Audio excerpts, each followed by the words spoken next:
Hello everyone, welcome back to my channel. Before starting the video, please subscribe and keep watching for more details videos. Coco Gauff-led trio outpaces Alcaraz Sinner narrative as ex-pro sparks bold legacy debate.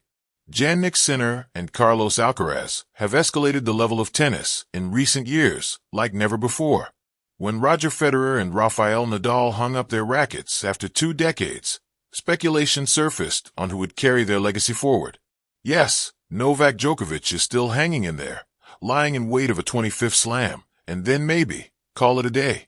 Fortunately, Sinner and Alcaraz have successfully taken over the reins as they continue to shape a new, captivating and iconic rivalry in men's tennis. While they're on the top of their game, showing an unmatched on-court masterclass, a former WTA icon believes it's women's tennis that's witnessing the real transformation. All thanks to a blockbuster trio led by none other than the American talent Coco Gauff. Last month, the French Open final proved that Alcaraz is a force to be reckoned with. Why? Their nail-biting cliffhanger at court Philippe Chatrier. It was a spectacle, a classic for the ages. A 5-hour, 29-minute movie that had all the elements to be called absolute cinema, as they say on social media nowadays. And then came the Wimbledon battle on the center court last week. While it lasted only for 3 hours and 4 minutes, the on-court intensity was once again unquestionable. In Paris, it was Alcaraz solidifying his clay court dominance. But this time, Sinner took his revenge and dethroned the Spaniard to become the new king of grass.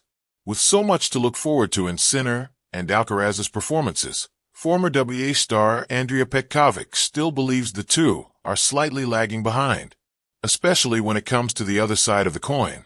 The ex-German pro, in an interaction with Eurosport, mentioned that women's tennis has seen a longer, undisputed reign owing to the success of Gauff, Swiatek, and Sabalenka. Among the women, there are 3 absolute top stars who have almost divided the Grand Slam tournaments among themselves in the past 5 or 6 years, namely Aryna Sabalenka, Coco Gauff, and Iga Swiatek. For Petkovic, this phase of dominance is longer than that of Sinner and Alcaraz. Upon further analysis, one can say she's not wrong, to be honest. If you look specifically at the span of dominance, Swiatek, Coco Gauff, and Sabalenka still have their stronghold across the major slams. While Alcaraz-Sinner slam-winning era began just 3 years ago, the WTA circuit has seen the 3 women ruling at different intervals of time for the last 5 years. How are they going to continue to shape their own modern-day era going forward? Coco Gauff, Swiatek, and Sabalenka's magic overshadows Alcaraz and Sinner. Alcaraz won his maiden slam at the 2022 U.S. Open. Since then, he's clinched 4 more trophies at the French Open and Wimbledon combined. Sinner captured his first slam last year in Melbourne before extending the success later in 2024 at the U.S. Open. This season, he's already won 2 more slams, a second Australian Open title, and first grass major on the center court. But here comes an interesting twist in favor of the WTA stars. Speaking of the first member of the trio, Iga Swiatek succeeded in clinching her maiden slam way back in 2020. More than 5 years ago, the Pole won the French Open, and then she went on to win during 3 consecutive seasons, 2022, 2023, and 2024. Last week, she also conquered grass and lifted her maiden Wimbledon trophy. Then comes Coco Gauff, who clinched her first major back in 2023 at the U.S. Open. Last month, she extended the tally to 2 on the Parisian clay. Not to mention Aryna Sabalenka, who started her slam-winning phase in 2023 at the Australian Open. Then in previous season, she won it again before capturing a trophy in New York too. If you want to compare, Alcaraz and Sinner have won 9 slams combined in 3 years. On the other hand, Swiatek, Gauff, and Sabalenka have got a total of 11 major titles between them. Well, that's an undeniable fact. But guess what? There's still 1 more slam remaining this season, the U.S. Open. Considering recent patterns, one can assume that it will be either Swiatek, Gauff, or Sabalenka emerging as the eventual champions. That will only add to their growing legacy in women's tennis. Do you believe the same? Let us know in the comments below. For much of the past year, The spotlight in tennis seemed to swing back and forth like a pendulum between Carlos Alcaraz and Jannik Sinner. Their growing rivalry, steeped in electric shot-making and youthful intensity, was hailed as the future of men's tennis, a firestarter for a new golden age. But as the ATP's future looked bright, a different force was quietly brewing on the WTA side. One led not by rivalry, but by a collective rise, a new generation ignited by Coco Gauff, who along with Iga Swiatek and Emma Raducanu, has begun to redefine what the future of women's tennis looks like. And now, as the tennis world takes a breath in the post-Wimbledon lull, a bold debate has been sparked, this time not by stats or titles, but by legacy. The bold statement: it was former top 10 ATP player Nikolai Davydenko who tossed the grenade. Alcaraz and Sinner, yes, they are great. But the real revolution in tennis is happening on the women's side. Gauff, Swiatek, Raducanu. They're not just competing. They're inspiring. They're already leaders of a cultural movement. That's legacy. It was a claim that ignited a wildfire of discussion across social media and tennis circles. Fans and pundits who once debated forehands and backhands were now dissecting influence, inspiration, and the future footprint of tennis as a global sport. Coco Gauff, from prodigy to pace setter. Coco Gauff's career has always defied normal timelines. At just 15, she stunned Venus Williams at Wimbledon.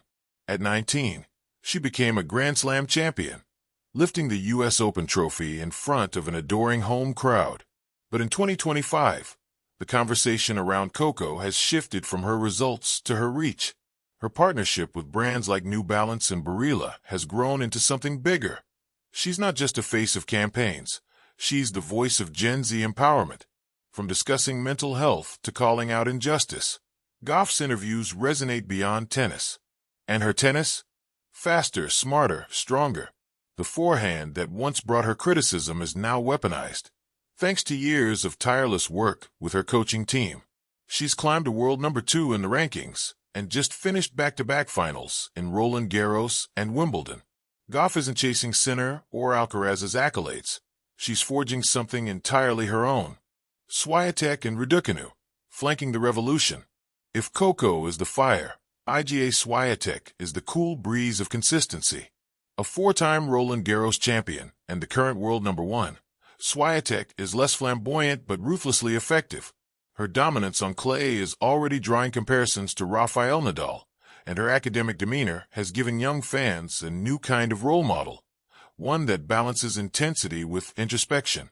Meanwhile, Emma Raducanu's journey has been more winding.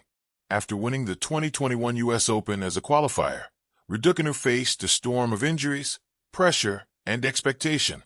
But 2025 has seen her rise from the ashes, making a semi-final run at the Australian Open and reaching the Wimbledon quarters, where she lost in a 3-set thriller to Gauff. Together, these 3 women don't just make up the WTA's next generation. They form its core identity. Gauff the activist, Swiatek the tactician, Raducanu the comeback queen. The contrast, Alcaraz and Sinner. To be clear, Carlos Alcaraz and Jannik Sinner are every bit the champions their supporters claim. Alcaraz has 3 slams and Sinner has a Grand Slam crown of his own, not to mention an aura that only seems to grow with each match. Their meetings are box office hits. Their skill levels? Astounding. But something has shifted in the narrative. While the Alcaraz-Sinner rivalry sizzles on court, it remains largely contained within tennis's ecosystem. Their personalities, though charismatic, haven't yet transcended the sport in the way Serena Williams, Roger Federer, or even Coco Gauff have. There's admiration, but not transformation. And that, many argue, is where the women have outpaced the men. Culture versus competition. The debate is not about who plays better tennis. It's about who matters more to the world watching. Tennis has always thrived on more than just competition. Martina and Chris, Agassi and Sampras, Serena and Venus, Federer and Nadal. The legacies that endure are those that tap into something deeper: culture, identity, resilience. Gauff, Swiatek, and Raducanu have built that bridge. Whether it's Coco speaking at climate summits, Iga championing mental health, or Emma representing multicultural Britain with quiet strength, these women are shaping the world off the court as much as they are on it. Davydenko's comment then wasn't about diminishing Alcaraz or Sinner. It was about expanding the idea of legacy. And in that expanded definition, the Gauff-led trio is winning. The impact on the tour. The WTA has noticed. In the past year, tournaments have revamped their marketing to feature Gauff and Swiatek more prominently. Prize money parity discussions are surging again. The Gauff effect has led to sold-out stadiums from Atlanta to Auckland. Raducanu's return has seen British TV ratings spike. Girls' tennis participation is up in multiple countries. There's a clear momentum building. Even Billie Jean King chimed in recently. What these girls are doing, it's what we always fought for. They're not just players, they're pioneers. The next chapter, U.S. Open, awaits. As the U.S. Open series begins, the stage is set for another seismic clash of narratives. Will Alcaraz and Sinner renew their rivalry with more fire? Can Novak Djokovic continue to write history? Will Rafael Nadal return for a final dance? Or will Gauff, Swiatek, and Raducanu seize the spotlight again? Not just with their rackets, but with their presence? There's talk that the USTA is planning a special exhibition featuring the new faces of tennis across both tours. If true, it will be the first time the trio shares center stage together outside of competition. A symbolic moment, a changing of the guard. Final rally, legacy in the making.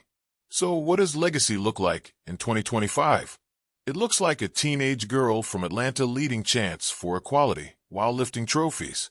It looks like a Polish champion quoting poetry and dedicating wins to mental health awareness. It looks like a once-doubted Brit turning setbacks into new starts. And yes, it also looks like a Spaniard leaping across courts like a dancer, and an Italian hammering forehands with laser precision. But the point stands. The story of tennis's future isn't just written in match stats. It's inked in the cultural ripples these athletes create. And in that arena, the Gauff-led trio is ahead of the curve. Because legacy, in the end, isn't just about how you play. It's about who you inspire. And right now, Coco Gauff and company are inspiring a generation.